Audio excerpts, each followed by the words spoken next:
여러분 반갑습니다. 사실 저는 청년들 대상으로 간증을 해본 적이 없어요. 그래서 오늘 올 때도 어떤 메시지를 전하면 좋을까라고 이제 한참 기도를 하다가 왔습니다. 여러분들이 생각하는 북한과 제가 태어나서 제 태가 묻힌 북한은 어떤 것일까, 무엇이 다를까라고 하는 주제를 제가 여러분들에게 먼저 던져줄 겁니다. 여러분들이 생각하는 북한, 혹은 여러분들이 미디어를 통해서 본 북한과 이 배영호라는 사람이 살아온 북한은 과연 어떤 것이 다른가? 여러분, 저도 여러분들처럼 좋은 부모님과 좋은 가정에서 태어났어요. 그런 제가 지금 북한에서 태어났을 때 남한은 저에게 있어서는 원수 같은 국가였거든요. 완전 적대국인 나라에 지금 와가지고 이렇게 여러분들 앞에서 저의 고향에 대해서 여러분들이 간증을 해야 되는 입장에 서 있습니다. 여러분들이 생각하는 것, 북한에 대해서 어떻게 생각하실지는 모르긴 하겠지만, 우리가 봤던 드라마나 영화처럼 만약 북한이 그런 것이었다면 아마 34,000명의 탈북민들이 한국에는 오지 않았을 것이고, 20에서 30만이나 넘는 탈북민 여성들이 중국에 인신매매로 팔리지는 않았을 것 같습니다. 그죠?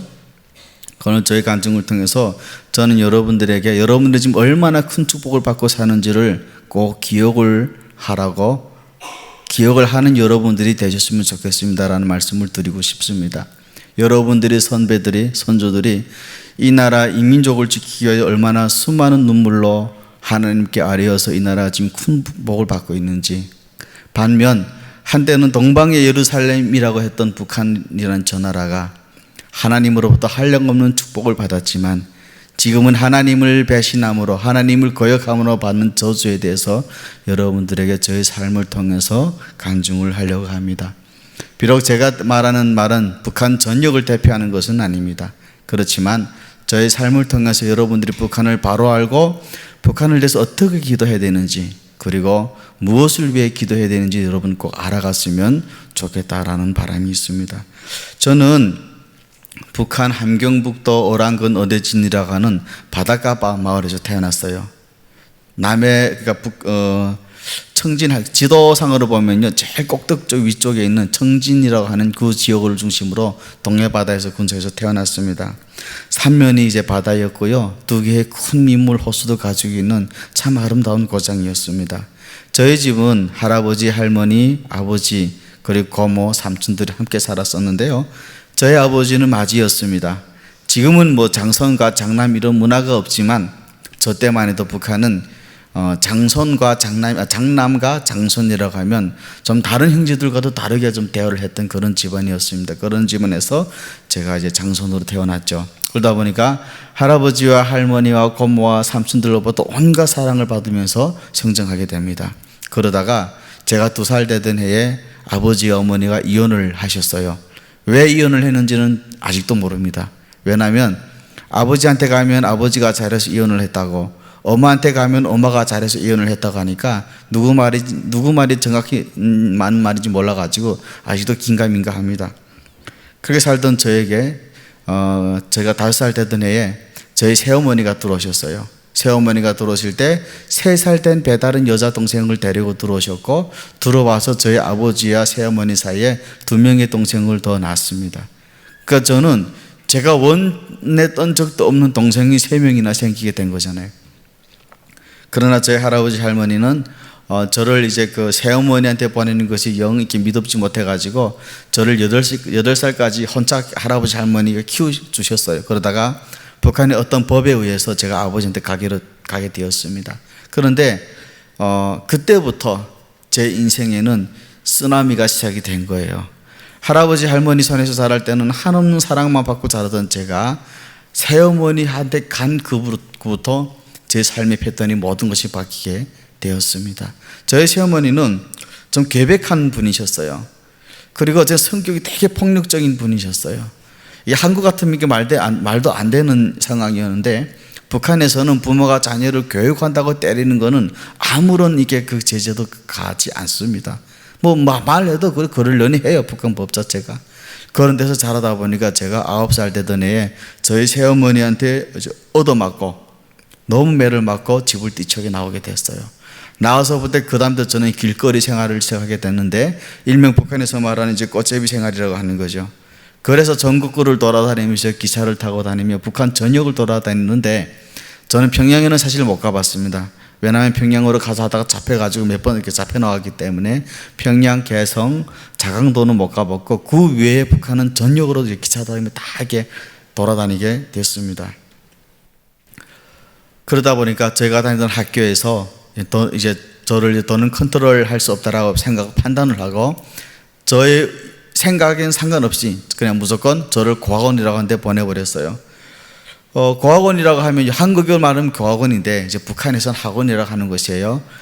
그래서 저는 제가 고학원에 갈 때 가서 내가 열심히 공부하면, 열심히 뭔가 잘하면 훌륭한 사람이 될 수 있겠다라고 생각을 했어요. 왜냐하면 북한에서는 우리한테 그런 교육을 시켰기 때문에 그래요. 그래 갈 때 저는 꼭 2가지의 꿈이 있었어요. 하나는 뭐였냐면 경찰이 되고 싶었어요.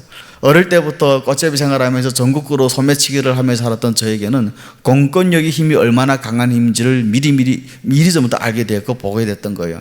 그래서 경찰이 되겠다고 결심을 했던 가장 큰 원인은 이제 제가 경찰만 되면 새어머니부터 감옥에 보내버릴 것 같았어요. 그만큼 저의 어린 마음에는 새어머니에 대한 그런 이제 분노, 악의가 너무너무 가득했고, 내 인생이 이렇게 된 것은 새어머니 때문에 이렇게 됐다라고 생각을 했기 때문에, 그런 새어머니는 나한테는 철저히 원수였어요. 아마 남조선의 계례도동보다는 아마 내한테는 새어머니가 더한 원수였을 겁니다. 그래서 과거는 가면 그런 꿈을 꿨고, 하나는 장교가 되고 싶었었는데 그거는 다른 꿈이었고, 당시 저희 시대의 북한 남자라고 하면 태어나서 군대에 가는 건 당연한 거다 생각을 했어요. 군대 가서 나라를 위해, 조국을 위해, 김일성, 김정일을 위해 목숨을 바치는 것은 당연지사라고 생각하고, 그 위에 토를 달아본 적이 없어요. 그렇게 사는 것이 우리 북한에서 태어난 우리 남자들의 운명이다라고 생각을 했어요. 그래서 갔는데, 제가 갔던 고학원은 제가 훌륭하게 공부를 해서 꿈을 꿀 수 있는 그런 고학원이 아니라, 간단하게 말하면 부모가 거두지는 못한 애들을 어떻게 죽일 수는 없잖아요. 북한도 그래도 한 개 나라인데, 그런 애들을 어쩔 수 없이 갖다 이렇게 모아 놓은 그런 것이었어요. 그렇게 가니까 제가 봤던 이제 애들 첫 만남이 어땠냐면, 오매 걸린 애들, 허약에 걸린 애들, 뭐 상처가 왜 그리 많은지 그런 애들을 운동장에서 몇 번 보게 된 거예요. 그래서 나는 이게 내가 잘못 왔구나, 뭔가 내가 이 꿈을 꿀 수 있는 것이 아니거다라는 어쩌면 직감적으로 그런 것을 제가 받아들이게 됩니다.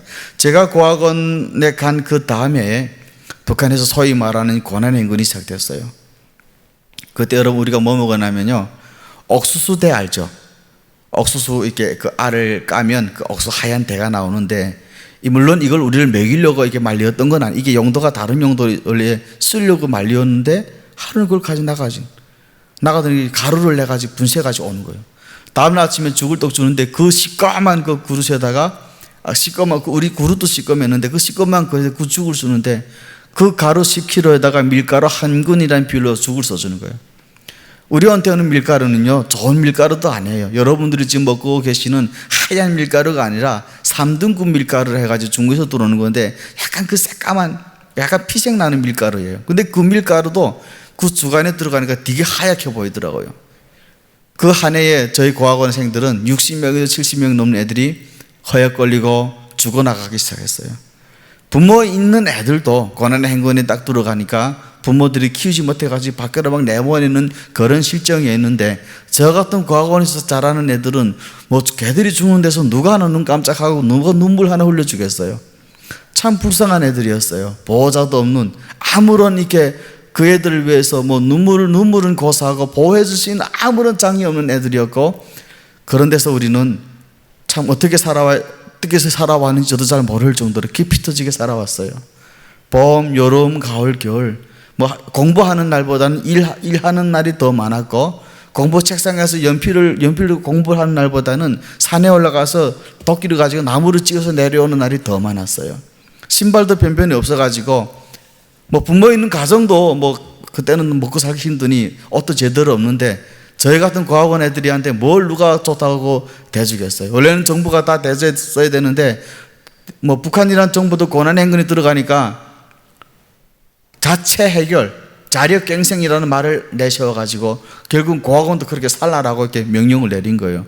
고학원은 같은 건 아무것도 없는 데서 맨 학무지 같은 데서 애들을 먹여 살리려고 하다 보니 그거 뭐 한 절반쯤 죽는 것쯤은 그냥 각오하고 했던 것 같아요. 저는 더는 고학원 생활을 할 수 없었기 때문에 다시 뛰쳐나왔습니다. 뛰쳐나와가지고 전국으로 돌아다니면서 당시 내가 북한의 실정을 볼 수 있었던 거예요.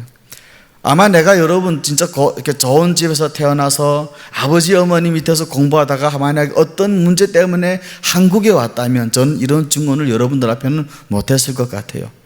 근데 저는 그렇게 좋은 어떤 가정과 환경에 자란 사람이 아니었고 9살부터 참 이렇게 기차를 타고 다니면서 꽃제비 같은 생활을 너무너무 많이 살아왔기 때문에 저는 그때 당시 북한의 실정을 대해서 여러분들에게 조금이라도 그래도 말씀을 드릴 수 있는 것 같아요. 북한에는요, TV는 그랬어요. 어린이는 나라의 왕이다. 맨날 그 고난 행군에 죽어가면서도요, 어린이는 나라의 왕이다라고 계속 TV를 보도했지만 내가 처한 그때 북한은 어린이는 나라의 왕이다가 아니라 어린이는 나라의 애끄러기다 같았어요. 애들 어떻게 해야 되는데 방법이 없고 이런 애들을 또 당시 외국에서 들어와서 막 사진 찍어서 조선민주인민공화국을 막 비하한다는 면분하에 우리 같은 애들을 막 잡아다가 여관에다 가뒀는데 여관 한 방에 어른이 한 3명이면 들어가는 방에다가 40명에서 50명이 넘는 애들을 막 무리로 막 잡아 넣는 거예요. 그러다 보니까 우리는 앉아서 잠도 제대로 못 잤어요. 먹을 거 준다는 거 어디서 무슨 정말 말살이 같은 죽을 주는데 한 서너 스림 없어지는 거 겨우겨우 목숨만 살려있죠. 매일매일 그 애들이 5명씩 6명씩 죽어나가는데 사람이 죽으면 그래도 어떤 감정이 있잖아요. 우리가 누가 죽었으면 사람 죽었대라 뭐 슬퍼해야 되는데 여러분 우리는 슬퍼할 겨를도 없었어요. 슬퍼할 겨를 자체가 우리한테는 사치였어요. 누가 죽으면 누가 죽는구나. 죽었어? 끝. 감정이 이미 다 메말랐고요. 눈물은 말라버린 지 오래됐어요. 당시 북한이 그랬어요. 고난 행군에 들어가면서 온 역전에는 꽃제비들과 거지들이 득실거렸고 시체들이 나뒹굴었지만 어쩔 수 없었어요. 있는 사람은 있는 대로 살아야 되고 없는 사람은 그렇게 죽어나가는 거예요. 그럼에도 불구하고 그렇게 죽는 사람을 보고 우리는 뭐라 했냐?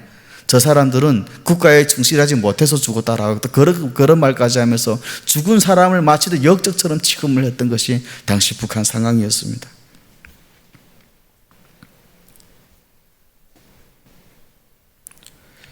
저는 그런 데서 더한 살 수가 없었고 제가 비록 여러분들 지금 저를 보는 눈빛이 어떤 건지는 잘 모르긴 하겠지만 저는 이래봐도 어릴 때 당시 북한에서는 손가락으로 첫 번째, 두 번째 손가락이 꼽히는 도둑놈이었어요. 소매치기를 엄청 잘했거든요. 제가 생각보다는.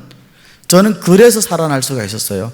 만약에 제가 할아버지 할머니 손에서 곱게 자랐다면 아버지 어머니에서 이쁘게 자랐다면 저는 그런 고난행군 들어왔을 때 저도 살지 못했을 거예요.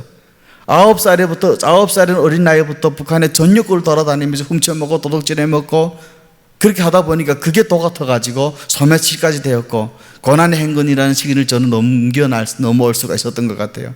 3명의 2명의 친구들이 있었어요. 그들도 같은 도둑놈이었는데 얘네는 나보다 좀 덜 못하는 도둑놈들이었어요. 제가 10번을 좀 이렇게 도둑질했다면 얘네는 한 2번 정도 하면 잘하는 애들이었어요. 얘들 같이 어떻게 오다 보니까 중국 국경까지 왔어요. 중국 국경까지 딱 왔는데 그게 바로 중국 도문이라고 하는 곳이었어요. 내가 와 있는 건 온성군 남양이라고 하는 곳이었고 중국을 바라보는데 너무 불빛이 번쩍번쩍 거리는 거예요. 그래서 제가 그 친구들 보고 그랬죠. 야, 우리 중국 건너갈까? 그랬더니 그 두 놈이 옆에 있다가 아니 안 돼, 가지마, 가면 안 돼 라고 했다면 내가 안 갔을 건데 내가 가자 그 지들도 간대요. 지금 내가 무슨 말 하는지도 모르고 앉아 있어가지고 그래서 중국을 건넜어요. 여러분 내가 중국을 건널 때는요 이렇게 희귀한 소명, 사명, 꿈 이런 거 없었어요. 내가 생각했던 거는 그냥 하나예요. 내가 중국에서 가면 내가 잘하는 건 도둑질이니까 한 달만 소매치기 하면 저는 금방 부자가 돼서 북한에 돌아올 줄 알았어요. 그런 이제 생각을 하고 3명이 같이 중국을 건너는데 그 해가 또 장마가 져가지고 물이 그저 파도처럼 흐르는 거예요. 다행히도 저는 이제 바닷가에서 태어났다 그랬잖아요. 그래서 이게 무슨 수영 선수 같은 수영은 하지 못하지만 개발의 헤엄은 되게 더 잘 치는 애였던지라 그 물살을 겨우겨우 타고 넘어왔는데 한 친구가 안 보여요. 봤더니 한 친구가 저기 막 떠내려가는 거예요. 지금이라면 망설였겠지만 그때는 망설일 기회도 없이 바로 이제 도망강에 들어가서 목을 잡아가지고 겨우 막 죽을 힘을 다해서 건져냈어요. 그래서 들어간 것이 바로 중국에 처음으로 가게 된 거죠. 시장에 갔어요. 시장에 갔는데 중국의 시장은 북한의 시장하고 다르더라고요. 뭐 도둑질할 수 있는 곳이 아니었고요. 그냥 가다가 아무것도 못했어요. 시장에서 한 3개월 정도 열심히 심부름을 하면서 중국 그 장사하는 아주머니 이렇게 심부름 해주니까 그분들이 용돈을 지금 우리말로 용돈이죠. 그거 차곡차곡 못 하는데 그래서 어떤 부부를 만났어요. 부부가 자기 집에 올라가면 중국 돈 70원을 줄 테니까 일을 하자고. 그래서 갔던 집이 모기버섯 재배하는 집이었어요. 그때 제 나이가 아마 15살에서 16살 사이였을 거예요. 그래 갔는데 그 톱밥에다가 이제 균을 넣어가지고 하는 이게 모기버섯인지라 1년 365일 아무래도 쉴 새가 없어요. 근데 그 집 아주머님이 교회 집사님이셨어요. 저보고 교회 가자고. 근데 여러분 북한 사람들은요 처음에 교회를 가자 하면 다 안 가요. 우리 어릴 때요 미제 승량이라고 하는 국어교과서가 있어요. 그게 어떻게 됐느냐 내용은 이래요. 선교사님 집에 사과나무가 있었어요. 근데 사과알이 떨어졌어요. 근데 거지가 지나가다가 그 사과를 주워서 먹었어요. 그랬다고 선교사가 그 애를 잡아다가 사과나무에 계속 막 이렇게 묶어놓고 그 청강스러운 액체가 있어요. 여러분 이렇게 살에 타들어가 떨구면 살이 막 빠직빠직 타들어가는 건데 그거 갖다가 여기다 도족이라 써져가지고 애가 살이 타들어서 죽었다라고 하는 교육이 있어요. 그래서 우리는 기독교는 다 그런 줄 알았어요. 선교사 하면 팔짝 뛰죠. 뭐 좋은 선교사가 어디 있어? 그런 도둑놈이지. 또 유언 비언 자체가 선교사들이 북한 애들을 잡아다가 뭐 피를 빨아서 팔아먹는다 이런 유언 비언을 하도 퍼뜨려 놔가지고 우리한테는 선교사라고 하면 아주 국적으로 미국 놈보다 더한 나쁜 놈으로 알고 있었어요. 우리는. 그런 우리 보고 교회를 가자니까 저희가 가겠습니까? 당연히 안 가죠. 그랬는데 그 집사님이 하도 애걸복걸 해가지고 저보고 영호야 그래도 교회 가서 하나님께 기도해야지. 하나님 좋아하고 앉아있네. 한데 그 큰 엄마가 너무너무 가자니까 그 나이 드신 분이 또 가져가니까 이게 또 약간 애처로워 보여가지고 그때 내 딴에는 그래서 내려갔어요. 뭐 교회가 뭐 있는지 알기 뭡니까? 어느 시골에 갔더니 또 갔더니요 뭐 교회라고 하긴 교회인데 그때 당시 그 교회는 우리쯤 이런 교회 건물이 있는 것이 아니고 창고를 개간해가지고 계속 리모델링 안에를 대충 해서 했는데 이 사방에 그 피색 나는 휘장을 쫙 들였어요. 그 그리스도 보혈의 피를 상징한다 해가지고 십자가도 빨간 십자가, 방석도 빨간 거 다 빨간 그 다음 또 온 천지가 딱 빨간색으로 만들어놨어요. 딱 들어가서 내가 봤던 느낌이 뭐냐면 예수님은 고사하고 그때 당시 여러분 중국에는 강시라는 기실이 유명하는데 딱 그 기실이 나올 것 같은 그 장소에 내가 딱 들어가 버린 거예요. 아 하나님도 이런 데서 나오나 보다. 그것이 제가 봤던 첫 중국 교회였어요. 그 교회가 후에 이제 카나다 큰빛교회 이면수 목사님 교회에서 그 교회를 허물고 거기다 큰 교회를 지었어요. 그 교회 옆에 바로 북한이거든요. 많은 사람들이 둥구를 건너니까 교회 그 십자가 있잖아요. 십자가 불을 딱 켜놓으면 그래도 그 밤에 어디 건너면 사람이라는 게 심리상 그래요. 검은 밤에 강을 건너면 강을 건던 산을 넘던 불빛을 있는데 사람이 찾아가기를 마련이거든요. 그렇게 해서 교회를 오라고 그때 교회를 크게 지었어요. 후에는 여튼 그렇게 됐어요. 하루는 선교사님이 오신다는 거예요. 그래서 오래요. 너네들 보고 싶어 한대요. 자 여러분 북한 사람이 생각하는 선교사는 어떤 사람이냐 저희가 어릴 때 그림을 그렸어요. 머리가 꼬불꼬불꼬불해요. 그리고 샛노래요. 코가 뾰족해요. 그리고 완전 서양 사람을 그림을 그리면 그 사람을 그 창으로 막 찍어 죽여야 된다라고 하는 저희가 어릴 때는요 사람을 살리자라고 배워본 적이 없어요. 뭐 창칼로 찍어 죽이고 뭐 편대로 찍어 죽이고 어떤 연필로 찍어 죽이고 다 죽여야 돼요. 우리 배웠던 교육은 그래요. 그래서 내가 생각하기를 드디어 이제 미국 사람을 보는구나, 드디어 진짜 선교사를 보는구나 하고 내려갔는데 진짜 선교사가 아니고 가짜 선교사가 왔는데 대한민국 사람이 온 거예요. 똑같이 생긴 사람이 하나 왔더라고요. 두 명이 왔는데 근데요, 그분들이 언어를 쓰는데 저는 함경북도 사람이잖아요. 중국 연변 쪽 사람들도 언어가 그렇게 아름답지는 못해요. 근데 그분이 딱 말하는데 되게 부드럽게 말을 하더라고요. 그 후에 지금 알고 지금은 하면 서울 분이신데 말을 되게 이쁘게 해요. 그래 내가 생각하기를 무슨 남자가 저렇게 여자처럼 말해. 그렇게 생각했던 적도 있을 만큼 그래 왔는데 그분들이 이렇게 그분들하고 저 얘기했는데 그때 그 선교사님 가시면서 이런 말을 하는 거예요. 영어야, 내가 영어를 왜 기도할게? 그러면서 뭐라 하면 하나님께서 영어를 보호해 주실 거야 라는 말을 딱 던지는데 이상하게 그 말이 저의 마음에는 빛처럼 쫙 꽂히는 거예요. 지금은 여러분 우리가 한국에 사니까 뭐 사랑합니다 뭐 이런 말이 이제 무슨 밥 먹듯이 하는 말이었지만 그때 당시 제가 살던 중국에서는 사랑합니다라는 언어가 되게 낯설었을 때예요. 제가 중국에 왔을 때는 여러분들이 태어나기 전이었어요. 다시 말하면 핸드폰도 없던 시대였어요. 삐삐가 있던 시대였고요. 대한민국의 H.O.T, 핑클, 뭐 X 이런 시대였어요. 그리고 사랑을 위하여라고 하는 김종환 씨의 노래가 금방 나왔는데 중국에 한때 히트를 쳤을 때고 뭐 모래시계, 뭐 어린 이런 드라마 옛날 완전 되게 내가 오래 살았죠. 이래 보니까 그런 시대에 지금 중국에 있었던 거예요. 내가 제일 처음에 봤던 드라마가 그대 그리고 나라고 하는 최불암 선생님하고 최진실이라는 분이 주인공으로 나왔던 그런 드라마를 봤던 시대였단 말이에요. 그런데 그때는 한국은 엄청 잘 살고 있었대요. 난 한국이 잘 사는지는 몰랐지만 여튼 그러더라고요. 그런 시대에 중국 와가지고 내가 봤던 중국은 한국에 비하면 50년이나 세월이 뒤떨어진 경제국가였는데 북한에 비하면 중국은 나에게서는 천국이었어요. 다들 그래도 굶지는 않대요. 밥을 열심히 하얀 밥을 먹고 고기 먹고 싶으면 먹고 뭐 열심히 뭔가 하면 뭔가 될 수 있는 나라더라고요. 그래서 그 교회 가서 그 선교사를 만난 이후에 제가 산으로 가게 됐는데 가수원에 올라갔더니 47명이 되는 북한 사람들이 가수원에다 집을 짓고 사는 거예요.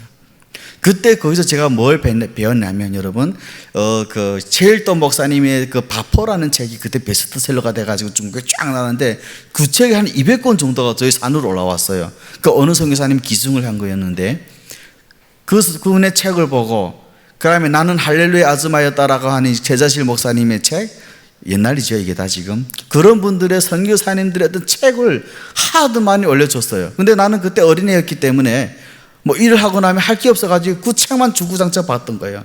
그러면서 내가 내 마음에 뭐를 이제 좀 생각하게 됐냐면 남조선은 그때는 대한민국 아니에요 여러분. 저한테는 남조선은 내가 북한에서 배웠던 그런 남조선이 아니구나 나가는 걸 어떤 조그만한 것이 마음에 이제 자리 잡게 됐어요. 그리고 그때 왔던 수많은 선교사님들도 우리한테 와가지고 우리를 보고 울면서 기도하는데 나는 그때 저분들 왜 울면서 기도하지? 기도하는데 하나님 내 나라와 내 민족을 내 형제들을 살려주십시오 하는데 내가 왜 지민족인데 나는 김일성 민족이지. 여러분 더 재미난 얘기 하나 이래요. 중국 조선족들이 우리 보고 그래요. 야 너네 나라 김정일이는 지 나라 국민들을 제대로 못 먹여가지고 너네가 이 중국 땅까지 오게 하냐? 이랬다고 눈이 동그랗게 중국 사람하고 싸웠어요. 우리 장군님을 보고 김정일이라고 한다고. 그러니까 그 중국 사람들 입장에서 얼마나 어이없었겠어요. 그죠? 이놈들 기껏 먹여놨더니 이제 무슨 목대지고 싸우자고 접어두네. 그래서 쫓겨난 사람이 한두 명이 아니에요. 진짜로 가라고 쫓겨나. 너 그럼 김정일한테 가라고. 그럼 배배해서 쫓겨나도 할 말이 없죠. 어떻게 하겠어요 그거. 그런 일도 부지기수였다는 거예요. 하루는 제가 중국의 이제 국경 가까이 있는 산에 올라가게 됐어요. 올라가서 북한 땅을 딱 바라보는데 왠지 모르게 북한 땅이 씁쓸해 보이는 거예요. 중국에는 옥수를 심었는데 옥수 하나가 팔뚝만 해요. 그리고 옥수가 너무 잘 돼서 막 차렁차렁한데 북한 저 두만강 하나서 저 땅에 보니까 땅이 시늘어요. 그러니까 표현하면 중국 땅은 기름이 너무 번질해서 새까만 토양을 내는데 북한 땅은 기름기가 하나 없는 노란 땅처럼 보이는 거예요. 옥수도요 자라다 겨우 그냥 뭐 자라기 싫은 걸 사람이 손가락 뽑아놓은 것처럼 겨우 자라는데 옥수도 요만해요. 근데 그런 생각을 내가 했던 계기가 있는 게 바로 오늘 이 말씀이었어요. 어떤 선교사님이 오셔가지고 저한테 이 말씀을 전하면서 북한을 대해서 뭐라 하시는데 당연히 내 조국에 대해서 뭐라 하니까 당연히 기분은 안 좋은데 근데 그렇다고 그게 또 거짓말이라고 말할 수도 없는 거예요. 여러분 나는요 북한이 동방의 예루살렘이었던 걸 들어본 적이 없어요. 지금 우리가 6.25 74주년을 올해 맞잖아요. 저는 배우기를요, 북한이 완전 고요한 아침이 날아돼가지고 자리를 자고 있는데 갑자기 미국 폭격기가 와가지고 폭탄을 떨궜다. 우리는 그리 배웠어요. 우리는 남침으로 배웠지 북침이라고 우리는 6.25를 배워본 적이 없어요. 애당초에. 역사 자체에도 북한은 외국으로 들어가다 보니까 북고 중국 분들이 너네 김정일이가 백두산에서 태어난 게 아니고 러시아에서 태어났어 하니까 어떻게 했겠어요? 아, 그렇습니까? 이랬을까요? 싸웠죠. 거짓말한다고. 우리를 지금 미혹한다고. 얼마나 이게 거짓된 역사가, 얼마나 거짓된 것이 사람을 이렇게 비패하게 만드나 봐요. 그랬더니 선교사님 들어오고 오시는 분들마다 다 맞다는 거예요. 제가 한 10번 물어봤어요. 우리 장군님이 백두산 태어난 게 아니냐고. 아니래요. 러시아 하바롭스키인지 어디서 태어났대요.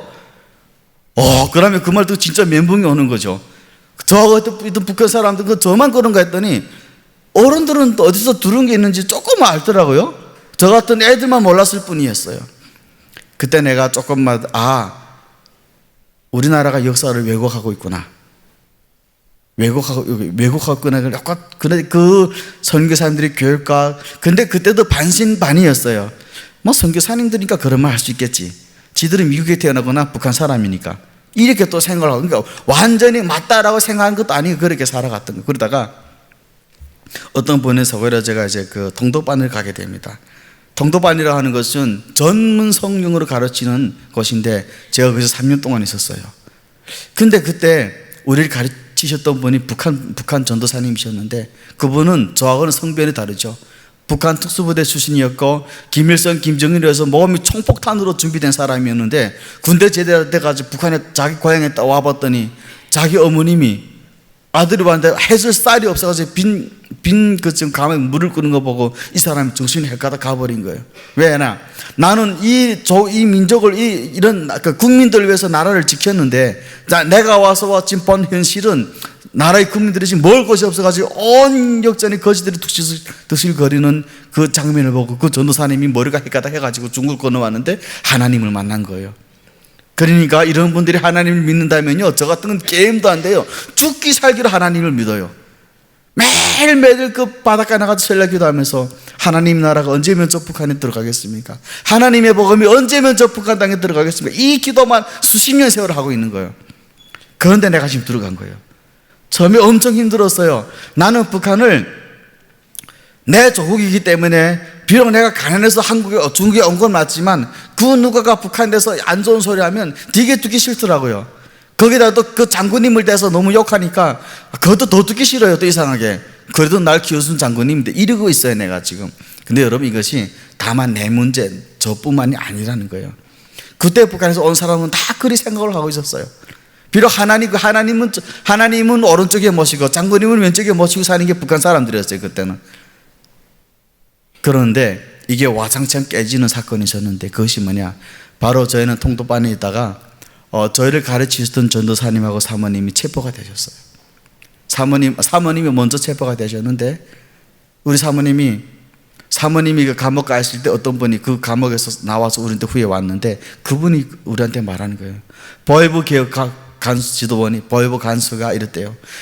네가 지금 이 자리에서 예수를 신하면 내가 너를 바로 좀 살려줄게. 그럴 때 우리 사모님 뭐라고 했냐?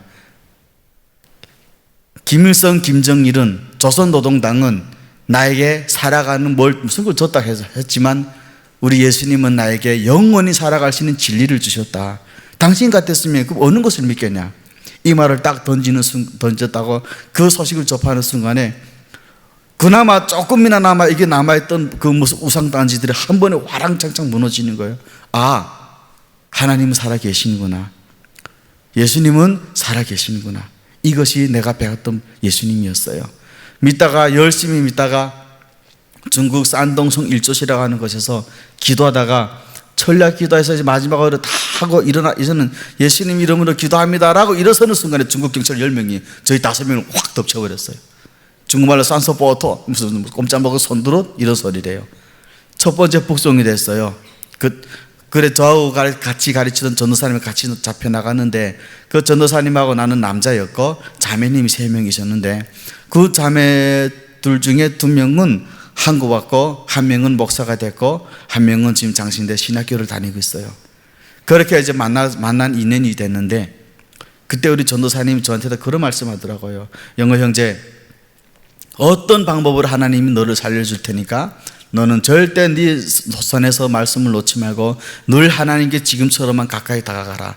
왜 그 말씀을 해주셨냐? 주강호 전도사님은, 저를 가르치셨던 분이 주강호 전도사님이셨는데, 주강호 전도사님은 이제 북한에 잡혀나가면 더는 본인이 살지 못한다라고 생각을 하고 있었어요.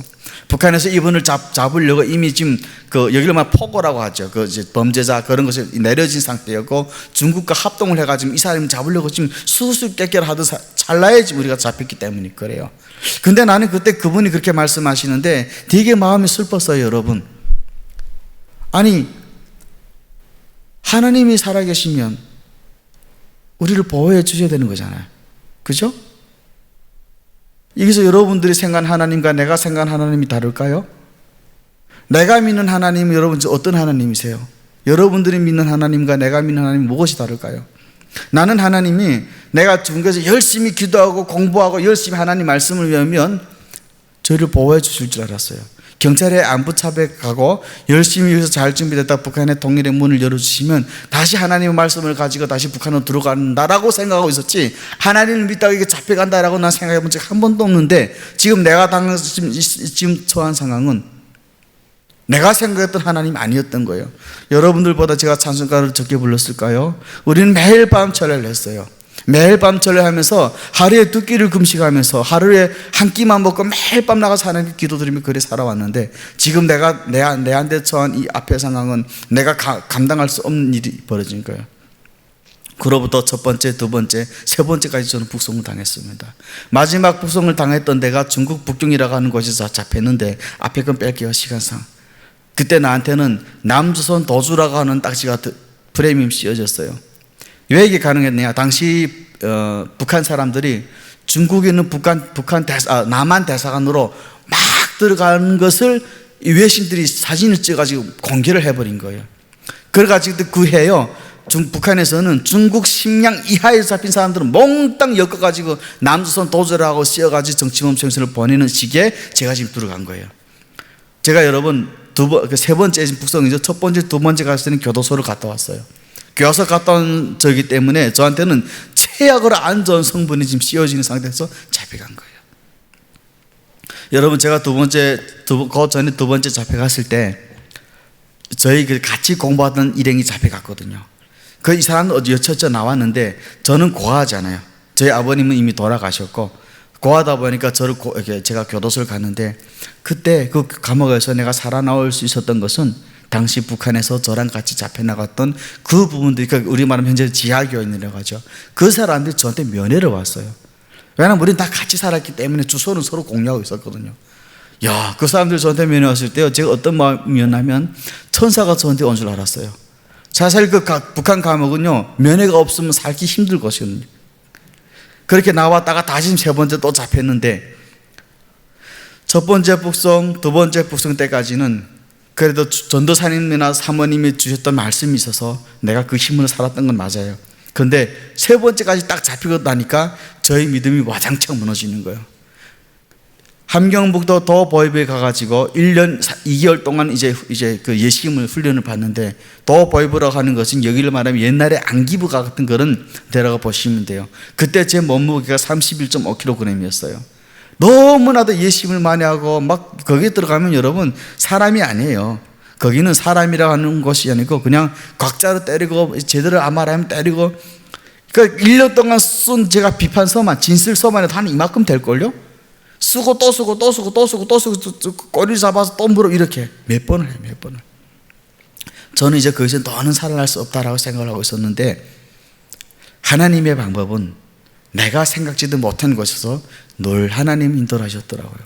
그 안에서 저희 친구를 만났는데, 저희 친구는 저하고는 좀 다른 집의 애예요. 이 친구는 워낙 집 자체가 잘 사는 집이었고 친척들이 다 모두 경찰급, 간부급에 있는 사람이라서 이 친구가 지금 내가 있는 그 감옥에 간수로 와 있는 거예요.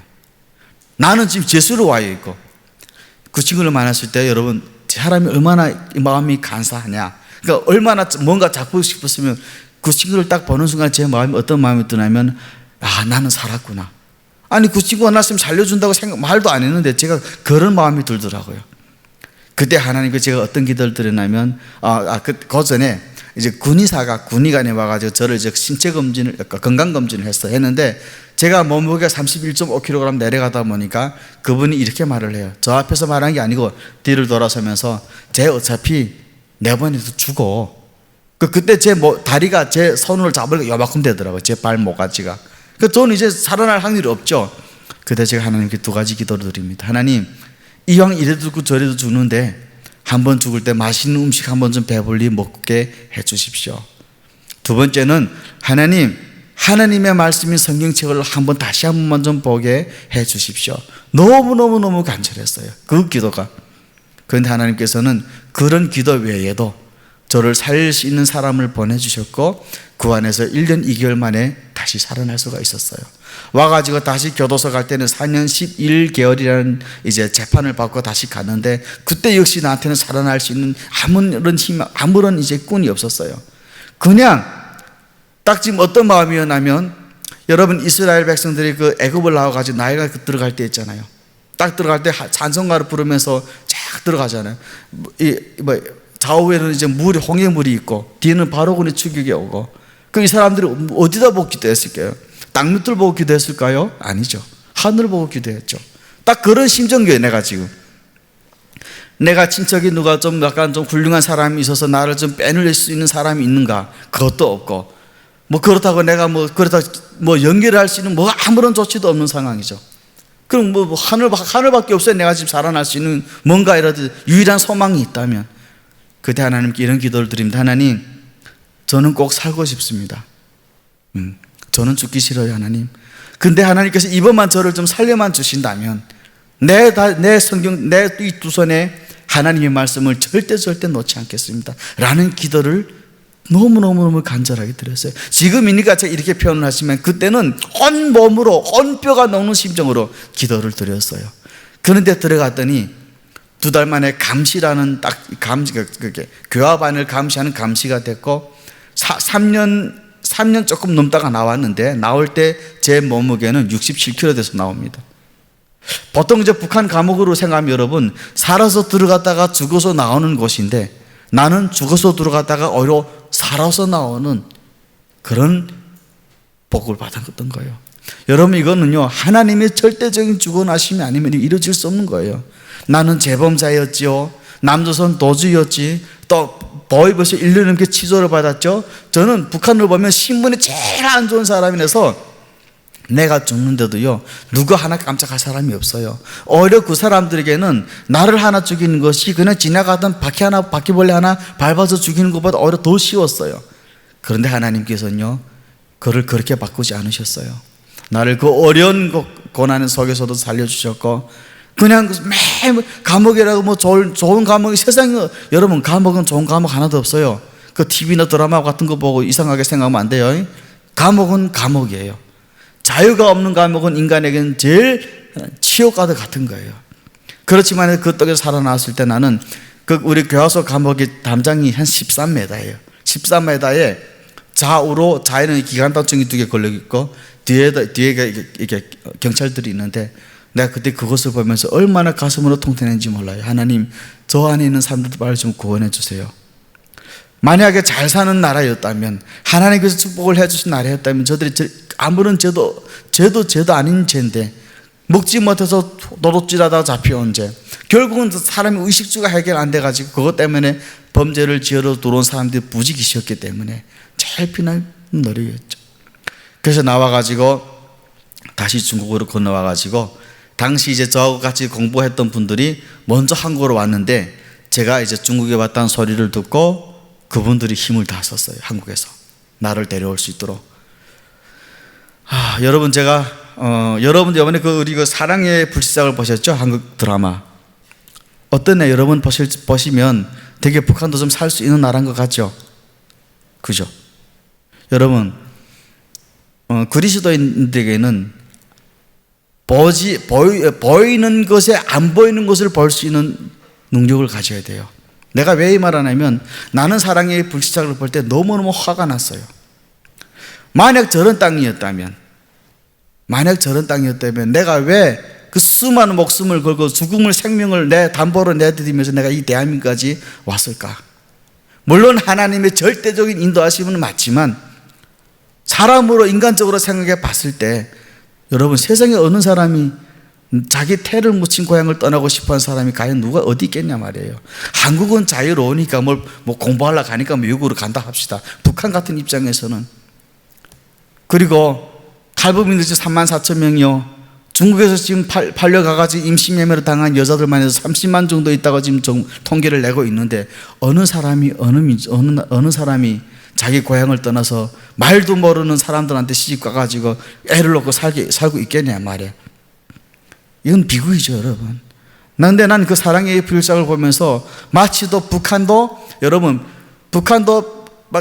지금 북한도 우리가 가도 충분히 살 수 있는 나라처럼 비하하는 거 보니까 너무너무 짜증나고 화가 나더라고요.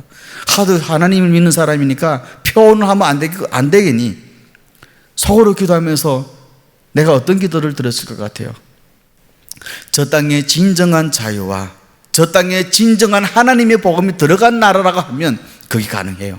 왜냐하면 그때는 하나님의 복음이 흘러가는 생명력이 있는 나라가 되니까. 그러나 지금은 아니에요. 여러분, 난 여러분들 청년이잖아요. 난 여러분들 청년이기 때문에 이 말씀을 드리고 싶은 건데, 여러분, 북한은 사람이 살 수 있는 땅이 아닙니다. 저기는 표현으로 하면 한마디로 하면 지옥이에요. 여러분들이 그 드라마나 TV나 이런 걸 보고 절대 미혹되지도 말고 현혹되지도 마세요. 지금 여러분들 태어난 이 대한민국, 이 나라가 얼마나 하나님으로부터 큰 축복을 받고 여러분들이 잘 살고 있는지를 생각하셔야 돼요. 그러면 북한은 어떻게 해야 될까요? 저주해야 될까요? 아니죠. 북한을 움켜쥐기는 저 악한 영의 세력들이 하루빨리 무너질 수 있도록 우리는 기도를 해야 되죠. 인권, 평화라는 말도 안 되는 말을 만들어내가지고 마치 또 인권을 안 하는 사람들이 인권하는 것처럼 만들어내는 이런 거짓말 같은 사고 같은 드라마가 우리한테는 너무나도 많이 흘러넘치고 있어요. 이 나라 대한민국에는. 정신을 자칫 잘못 차리면 훅 가요. 한 번에 그냥 훅 가요. 내가 보니까 너무나 드라마가 너무 잘내. 그 죽을 놈의 로봇은 뭐 어디서 계속 나오는지, 이런 것들이 우리의 청년들의 마음을 막 유혹을 하고 미혹을 한다는 거예요. 나는 저뿐 아니라 우리 북한 사람들끼리 앉았다가 사랑의 불시착을 보고, 야, 저게 드라마냐고. 저게 만약 저게 사는 것이 북한이었다면 나는 이 나라 대한민국까지 그 수십만 킬로를 달려서 오지 않았다라고 다 말을 해요. 여러분, 드라마는 드라마일 뿐이에요. 아셨죠?